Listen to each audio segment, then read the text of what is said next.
নমস্কার আমার প্রিয় ছাত্রছাত্রীরা, আজকের এই ভিডিওতে আমি রিটেস্ট সিরিজের এক্সাম 1 চ্যাপ্টার ভেক্টরের উপর যে 10টি কোশ্চেনের পরীক্ষা নিয়েছিলাম তার ডিটেল সলিউশন করব। যারা এই পরীক্ষাটি দিতে পারোনি তাদের বলবো, ভিডিও ডেসক্রিপশনে আমি কোশ্চেনটির পিডিএফ ফাইলটি আপলোড করে দিয়েছি। তোমরা পিডিএফটি ডাউনলোড করে এই পরীক্ষাটি দিতে পারো এবং ভিডিওটিতে করে দেওয়া সলিউশনের সাথে অ্যান্সার মিল নিতে পারো। তো শুরু করছি এক্সাম 1-এর 10টি প্রশ্নের ডিটেল সলিউশন। এই যে প্রবলেমটা দেওয়া আছে, এই প্রবলেমটা সলিউশন করতে গেলে প্রথমে কি করতে হবে? প্রথমে আমাকে বি এবং বি এ দেখো পয়েন্ট দেওয়া আছে, স্থানাঙ্ক দেওয়া আছে এবং এ পয়েন্টেরও স্থানাঙ্ক দেওয়া আছে। তো আমাকে কি করতে হবে? বি পয়েন্টের করসপন্ডিং আমাকে স্থানাঙ্ক ভেক্টর বের করে নিতে হবে এবং এ ভেক্টরের করসপন্ডিং আমাকে স্থানাঙ্ক ভেক্টর বের করে নিতে হবে। তো বি ভেক্টরের স্থানাঙ্ক ভেক্টর কি হবে? না, বি ভেক্টরের স্থানাঙ্ক হবে 4, 3, 6 দিয়ে আছে, তাহলে এটা হবে 4i cap plus 3j cap plus 6k cap. এটি হয়ে গেল বি ভেক্টরের স্থানাঙ্ক ভেক্টর। অনুরূপ এ ভেক্টরের স্থানাঙ্ক ভেক্টর কি হবে? না, i cap minus J cap plus K cap. অতএব এবি ভেক্টর কি হবে? AB vector equal to B vector minus A vector. সবসময় মনে রাখবে final point minus initial point. তো বি ভেক্টরের মান 4i cap plus 3j cap plus 6k cap এবং এ ভেক্টরের মান i cap minus J cap plus K cap সমান 3i cap plus 4j cap plus 5k cap. এখন আমাকে AB বরাবর একক ভেক্টরটি নির্ণয় করতে বলেছে। সুতরাং এবি বরাবর একক ভেক্টরটি হবে n cap equal to AB vector by mod of AB vector. তো এবি ভেক্টরের মান আমরা পেয়ে গেছি 3i cap plus 4j cap plus 5k cap. আর মড এবি ভেক্টরের মান কি হবে? না, i ক্যাপ জে ক্যাপ এবং কে ক্যাপের সঙ্গে যে সহগগুলি রয়েছে সেগুলি শুধু স্কোয়ার করে যোগ করে দিতে হবে। 3 square plus 4 square plus 5 square. তো ক্যালকুলেশন করলে কি দাঁড়াচ্ছে? 3i cap plus 4j cap plus 5k cap divided by √50 এবং এটা ক্যালকুলেশন করলে দাঁড়াচ্ছে 3i cap plus 4j cap plus 5k cap by 5√2। তাহলে অ্যান্সার হবে এ।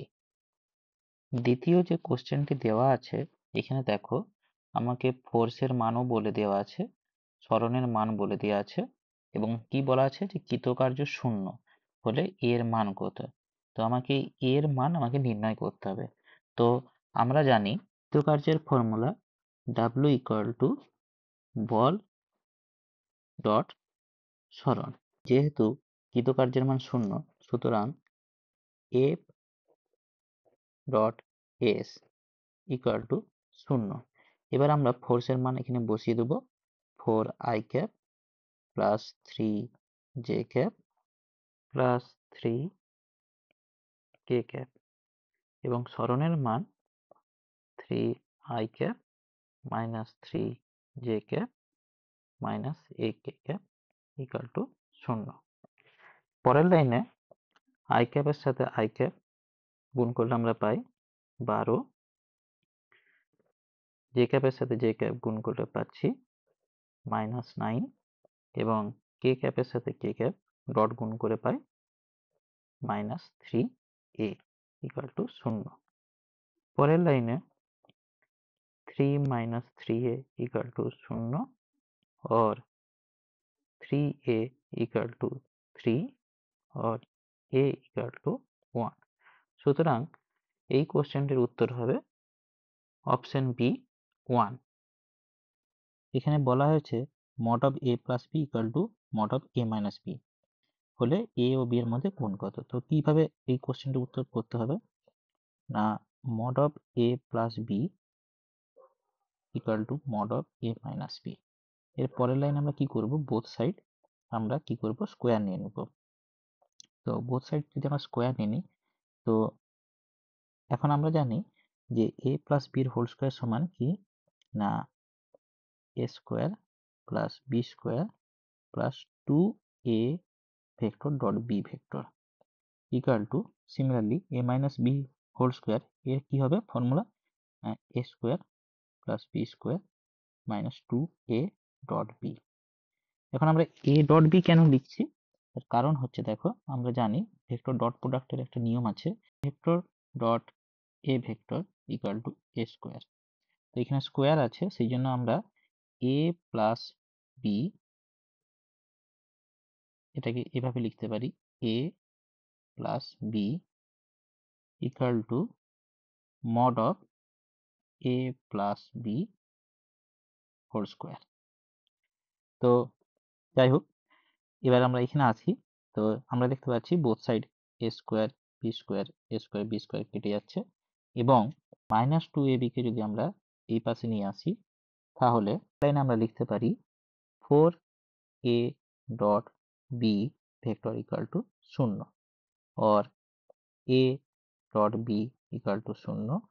এখান থেকে আমরা ভেক্টরের ডট প্রোডাক্টের আরেকটি নিয়ম থেকে বলতে পারি যে a vector perpendicular to B vector, কারণ আমরা জানি দুটি ভেক্টর পরস্পর লম্ব হলে তাদের ডট প্রোডাক্ট 0 হয়। অথবা আমরা এখান থেকে এইভাবেও করতে পারি, a ডট বি এর ফর্মুলা যদি আমরা অ্যাপ্লাই করি, mod of a mod of b cos theta equal to 0, পরের লাইনে cos theta equal to 0 or theta equal to 90 degree.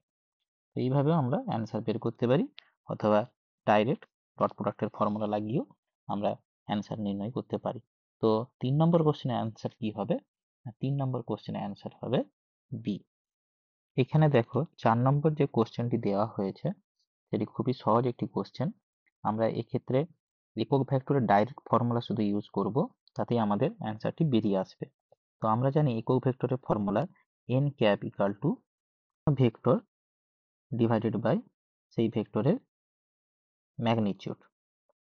তো এখানে দেখো আমাদের যে ভেক্টরটি দেওয়া আছে 3i cap plus 4j cap minus 12k cap divided by এই ভেক্টরের ম্যাগনিটিউড কি হবে না, তোমরা জানো ভেক্টরটির i cap j cap k ক্যাপের সঙ্গে যে সহগগুলি আছে সেগুলিকে কি করতে হবে, স্কোয়ার করে যোগ করে দিতে হবে, শুধু 3 square plus 4 square plus 12 square. তো অ্যান্সার কি আসবে না, উপরে যেমন আছে থাকুক 3i cap plus 4j cap minus 12k cap divided by 9 plus 16 plus 144। তো যোগ করলে কি উত্তর হয়, যোগ করলে দাঁড়ায় √169। আর তোমরা জানো যে √169 ইকুয়াল টু 30। তো প্রদত্ত যে কোশ্চেনটি দেওয়া আছে সেটির উত্তর কি হবে, সেটির উত্তর হবে option C 1/13 3i cap plus 4j cap minus 12k cap. Next, এখানে দেখো দুটো ভেক্টর দেওয়া হয়েছে এবং দুটো ভেক্টরের উপর লম্ব একক ভেক্টরটি নির্ণয় করতে বলেছে। তো এক্ষেত্রে আমরা ভেক্টর ক্রস প্রোডাক্টের একটি ফর্মুলা প্রথমে জেনে নেব। আমরা জানি যে a যদি একটি ভেক্টর x অক্ষ বরাবর কাজ করে এবং b যদি একটি ভেক্টর y অক্ষ বরাবর কাজ করে, তাহলে সেই ক্ষেত্রে a ক্রস b হবে a ও b ভেক্টর দ্বারা গঠিত তলের উপর লম্ব, অর্থাৎ a ক্রস b a এবং b উভয় ভেক্টরের উপর লম্ব হয়। তো প্রথমে আমাকে লম্ব একক ভেক্টরটি নির্ণয় করতে হবে, সুতরাং a ক্রস b এর আমাকে কি করতে হবে না ভ্যালুটা নির্ণয় করতে হবে। তো এর জন্য আমরা কি করব, ডিটারমিনেট পদ্ধতি লাগাবো, i cap j cap k cap. তো প্রথমে আছে দেখো এখানে তাকাও 1 1 -1 এবং দ্বিতীয় যে ভেক্টরটি আছে 1 -1 +1। তো এটি সরলীকরণ করলে কি দাঁড়ায়, i cap 1 -1 minus j cap 1 মাইনাসে মাইনাসে +1 প্লাস k cap -1 -1। তো অ্যান্সারটি কি আসছে না -2 j cap -2 k cap। সুতরাং a ক্রস b এর উপর লম্ব একক ভেক্টরটি হবে n cap equal to a cross b divided by mod of a cross b equal to minus, আমরা এখানে 2 কমন নিয়ে নেব, j cap plus k cap divided by root over 2 square plus 2 square equal to -2 j cap plus k cap divided by root 4 plus 4 equal to -2 j cap plus k cap divided by 2 root 2 2 কেটে যাচ্ছে, তাহলে অ্যান্সারটি হবে -1/√2 j cap plus k cap। সুতরাং প্রদত্ত কোশ্চেনের answer হবে option B. Next, এখানে দেখো 6 নম্বর যে কোশ্চেনটি দেওয়া হয়েছে সেটি আমরা দুভাবে সলিউশন করতে পারি। তো প্রথম পদ্ধতি দেখো, আমরা জানি a ভেক্টর x অ্যাক্সিস বরাবর এবং b ভেক্টর y অ্যাক্সিস বরাবর যদি কাজ করে তাহলে a ও b ভেক্টর দ্বারা গঠিত তলের উপর লম্ব ভেক্টরটি হয় a ক্রস b ভেক্টর। সুতরাং এখানে a cross b vector b এবং a উভয় ভেক্টর উপর লম্ব হয়। এখন যেহেতু a cross b b vector উপর লম্ব, সুতরাং a cross b dot b ভেক্টরের মান হবে 0, কারণ আমরা ভেক্টর ডট প্রোডাক্টে পড়ে এসেছিলাম দুটি ভেক্টর পরস্পরের উপর লম্ব হলে তাদের ডট প্রোডাক্টের ভ্যালু 0 হয়। তো যেহেতু এখানে a ক্রস b আমার b ভেক্টর উপর লম্ব এবং a ভেক্টর উপর লম্ব, তাই a cross b dot b এর মান হবে 0। দ্বিতীয় প্রসেসটির জন্য আমাদেরকে প্রথমে একটি ফর্মুলা শিখে নিতে হবে। ফর্মুলাটি হলো a cross b dot c vector equal two b cross c dot a vector equal two c cross a dot b vector. এটা আমরা কিভাবে মনে রাখবো, আমরা a b এবং c এইভাবে লিখে নেব। তারপর দেখো যখন আমরা a ক্রস b নেব তখন পড়ে থাকছে কি c, তো এটা এইভাবে মনে রাখতে হবে a cross b dot c অনুরূপ b cross c dot a vector এবং c cross a dot b vector. এখন আমরা যদি কোশ্চেনটির তলায় এইভাবে ছোট করে a b c লিখে নিই এবং আমাদের টার্গেট হবে এই b ভেক্টরটিকে ব্র্যাকেটের মধ্যে নিয়ে আসা এবং a ভেক্টরটিকে বাইরে নিয়ে যাওয়া। তো দেখো এই ফর্মুলাটা আমরা অ্যাপ্লাই করতে পারি। তাহলে কি লিখবো আমরা না b cross b dot a vector. তো আমরা জানি মানে এই জিনিসটাকে আমরা এইভাবেও লিখতে পারি ইকুয়াল সাইন দিয়ে। তো আমরা জানি দুটি সমজাতীয় ভেক্টরের ক্রস প্রোডাক্ট কি হয় 0, তাই b cross b dot a এর ভ্যালু হবে 0। সুতরাং দুটো পদ্ধতি আমরা দেখতে পাচ্ছি যে কোশ্চেনটির অ্যান্সার বেরোচ্ছে 0, তাই অ্যান্সার হবে a। নেক্সট, এখানে দেখো 2i cap minus j cap plus 2k cap vector অভিমুখে 3i cap minus 4j cap plus 12k cap এর উপাংশের মান নির্ণয় করতে বলেছে। তো এইখানে যে ভেক্টরের অভিমুখে একক ভেক্টর নির্ণয় করতে হবে তার একক ভেক্টরটি নির্ণয় করতে হবে। তো আমরা 2i cap minus J cap plus 2k cap ভেক্টরের একক ভেক্টরটি নির্ণয় করব।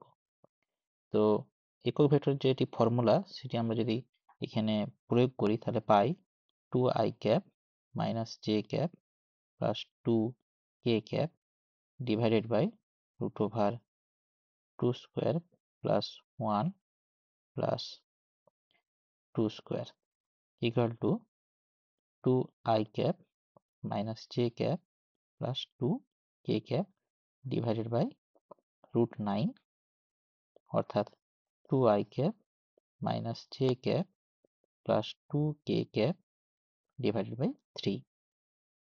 এখন এই ভেক্টরের অভিমুখে 3i cap minus 4j cap plus 12k এর উপাংশ নির্ণয়ের জন্য আমরা নিম্নলিখিত ফর্মুলাটি ইউজ করব। যদি এই ভেক্টরটি a ভেক্টর হয় এবং এটি যদি b ভেক্টর হয় তাহলে ফর্মুলাটি হবে b vector dot a cap এটি হবে উপাংশ নির্ণয় ফর্মুলা। তো আমরা দেখো b ভেক্টরের মান কি জানি, 3i cap minus 4j cap plus 12k cap, আর a ভেক্টরের a ক্যাপের আমরা মান কি পেয়েছি, 2i cap minus j cap plus 2k cap by 3। এটির সাথে আমাকে কি করতে হবে না, আবার a ক্যাপ আমাকে গুণ করতে হবে। তো আমরা লিখে নিই 2i cap minus j cap plus 2k cap by 3।